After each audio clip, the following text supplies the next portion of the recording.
اب رخ کرتے ہیں لوئر دیر کا، جہاں ABC نیوز کے بیورو چیف عالمگیر عمر خیل کی رپورٹ کے مطابق ضلع لوئر دیر میں دہشت گردوں کے خلاف سیکیورٹی فورسز کا آپریشن، دہشت گردوں کو شدید نقصان کا سامنا، کئی دہشت گرد ہلاک ہو گئے۔ ضلع لوئر دیر میں سیکیورٹی فورسز کے آپریشن کے نتیجے میں دہشت گردوں کو کافی نقصان پہنچایا گیا ہے۔ دہشت گرد اپنے ساتھیوں کی لاشوں کو چھوڑ کر افغانستان فرار ہونے کی کوشش کر رہے ہیں۔ دہشت گردوں کے پاس اسلحہ ختم ہو رہا ہے۔ علاقے سے کئی دہشت گردوں کی گرفتاری کے بارے میں بھی اطلاعات ہیں۔ دوسری جانب پاک فوج کے تازہ دم دستے بھی علاقے کو پہنچ رہے ہیں۔ علاقے کے عوام دہشت گردوں کے خلاف پاک فوج کے شانہ بشانہ کھڑے ہیں۔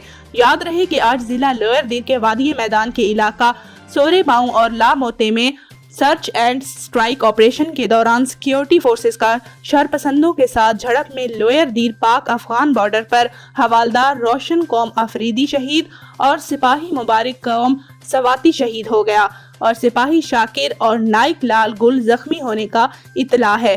فائرنگ ابھی تک جاری ہے۔